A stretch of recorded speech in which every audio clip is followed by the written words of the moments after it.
Welcome back, America. It's Hugh Hewitt. Thanks so much for joining me on the Hugh Hewitt Show. PatriotMobile.com member of the moment, Mike Gallagher, Representative Mike Gallagher from the wilds of northern Wisconsin, joins me. So, Congressman, welcome. I'm just behind on the news. I assume that the Bucks just blew past the Raptors last night, right? How dare you bring that up, sir? This is going 7 games. I got to give it. The Raptors bench came up big. Wait. Our bench has been dominating. What are you saying? Are you saying the Bucks lost? They were supposed to sweep this series. It was supposed to be a 4-0 series. Did the Bucks lose? It was never going to be a sweep. The Raptors are very good, but the Bucks will prevail. It's good that we're going to get some more games in Milwaukee. This is all part of a deliberate strategy. Fear not. The Bucks will prevail. The only thing you should fear, Hugh, is the deer. Fear the deer, my Fear friend. the deer. Now I see. The Bucks lost 120-102. Wow. That's a thumping. Yeah. That's not even a loss. That's a between your legs, tail down. Let's turn to policy. You'll be happier if we turn to policy.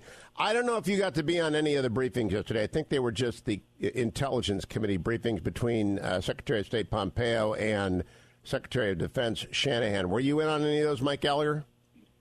We had a series of briefings that stretched back to last week on this issue. And so I actually think the administration has been very forthcoming. The Pentagon briefed us in depth for about 2 hours last week, and there was a bigger briefing yesterday. So it was a good opportunity for members of Congress to get informed. I had Secretary of State Pompeo on the show yesterday, and he was very blunt that he does not believe that Iranian-backed actions, meaning Hezbollah or the Houthis, if they attack an American, they will not be allowed to hide behind their proxies. Did that message come through to you?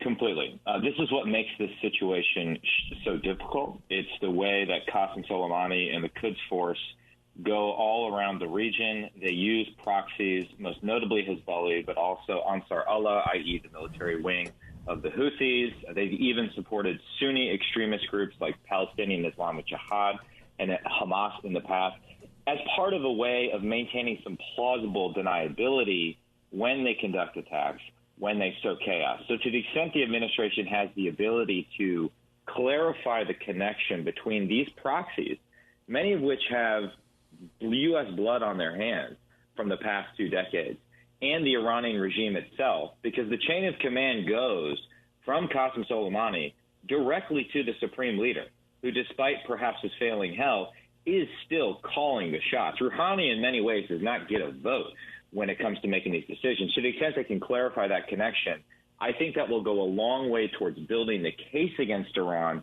and making sure that our allies in general and our European allies in particular are on the same page as us when it comes to the maximum pressure campaign, which I believe is working. And I think that's why you're seeing Iran lashing out. It's because the maximum pressure campaign is having an effect.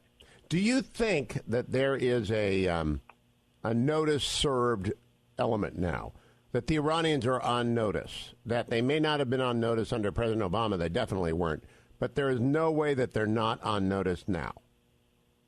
I think the most powerful way to serve notice when it comes to geopolitics is perhaps to park a carrier strike group in your neighborhood. So if the Iranians weren't paying attention before, they certainly are now. You combine our enhanced military presence with the economic pressure that I mentioned, the regime is struggling. I mean, for example, since the Trump administration ended the waivers for Iranian oil shipments, not a single ship, according to Reuters last week, has been seen leaving Iran's oil terminals.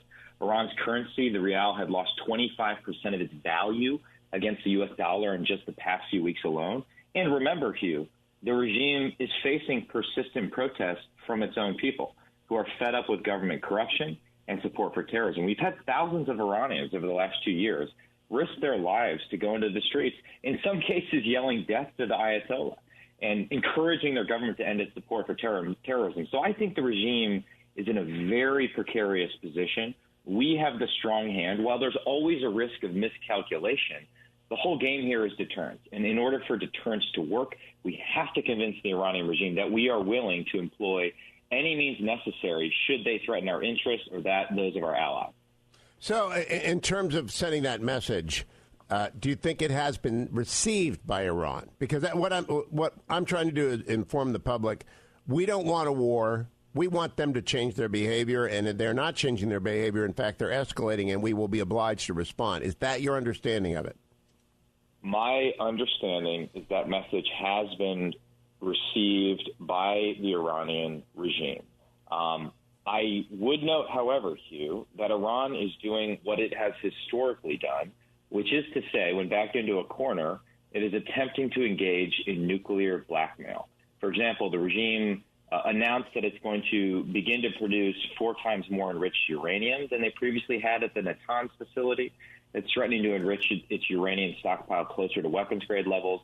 They're reaching out to China, Japan, India, and South Korea in an effort to undermine the sanctions waiver termination that we recently put in place. So I think those actions tell us that the message has been received by Iran, which is why I was excited to introduce a resolution that was a companion to Tom Cotton, second fastest man in Congress, resolution in the Senate, marking a year since getting out of the JCPOA, supporting the 12 conditions that Secretary Pompeo laid out at a heritage speech on May 21st, 2018, for bringing Iran back to the table and renegotiating a better deal, and reaffirming that it is the policy of the United States not to allow Iran to develop its nuclear weapons capability. So that's all important to get down there in red. Did the allies in the JCPOA now bolt? I asked Admiral Stavridis about this last hour. Iran did announce they're going to pass the JCPOA threshold for a supply of enriched uranium, so they are breaking the deal with everyone. We withdrew from the deal with them, but they said they'd stay in it with the Europeans. Do the Europeans now bolt and join us in the sanctions relief because the JCPOA has been broken? I doubt it's going to be a bolt in that it would happen very quickly. But I think we have effectively prevented European banks and businesses from making significant deals with Iran. We've still sent the signal to the world that Iran is not open for business. So that is a positive development. It's going to take a little bit more time to bring our European allies around to our position precisely. But I think eventually it will happen. If for no other reason, then even the Europeans will be forced to recognize that since giving Iran billions of dollars in sanctions relief, we have not been able to moderate their destructive activity throughout the region. And so I think even the Europeans will be forced to recognize reality. And when given a choice between doing business with the United States and doing business with Iran, well, that's a very easy choice to make. All right, Mike Gallagher, I want to switch, as I did with the Admiral, to China. Big story in the New York Times this morning. Xi Jinping warns of new long march as trade war intensifies. That's borrowing Maoist rhetoric. What do you think that signifies, if anything? I think it signifies how unnerved the Chinese Communist Party is by the recent decisions we've made on Huawei and ZTE. The administration, to their credit, has acted decisively to shift the global race for 5G. While we've been making important progress in the U.S. towards our 5G future, Huawei has been making inroads in almost every other country around the world. They heavily subsidize their prices, in some cases offering discounts up to 90%. This is a Chinese telecommunications company that's effectively controlled by the Chinese Communist Party. And we did two things recently. One, the administration effectively banned Huawei from American networks. While our major wireless carriers don't use Huawei gear, many of our rural providers do, and many of our friends are considering whether to ban Huawei from their networks.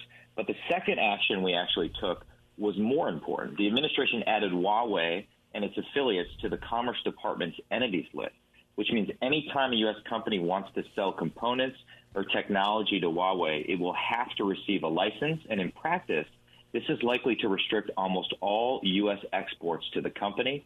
And this is significant, Hugh, because Huawei is highly dependent on U.S. technology. And without critical components from the U.S., Huawei's 5G rollout will be severely delayed. And so this is some of the most significant action we've seen economically in recent history. And I think Chairman Xi's response should be seen in light of recent U.S. action.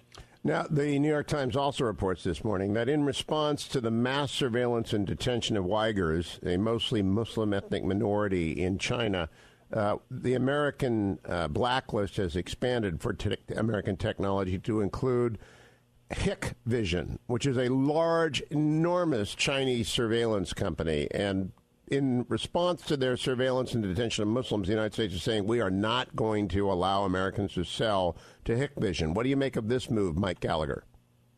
I think it's the right move. There are some Democratic politicians right now that are holding up China as a positive model in some cases, saying things like, China is investing in the next generation of high-speed rail, and China is doing this and that. Well, China also has over 1 million Muslims in a concentration camp.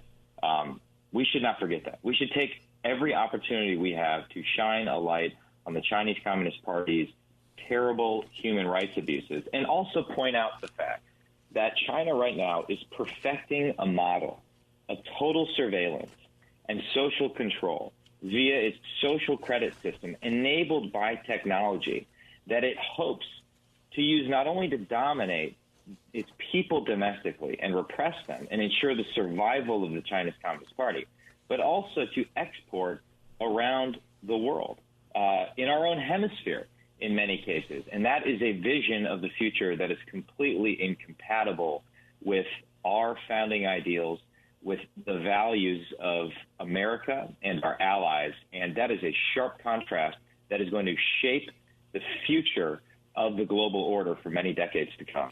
Important subject. We will return to it in the future. Mike Gallagher, sorry about your Bucks, but there's always next year. I don't have much hope, but I appreciate you coming back every week, even when they do lose conference finals. That's a prediction, not a fact, America.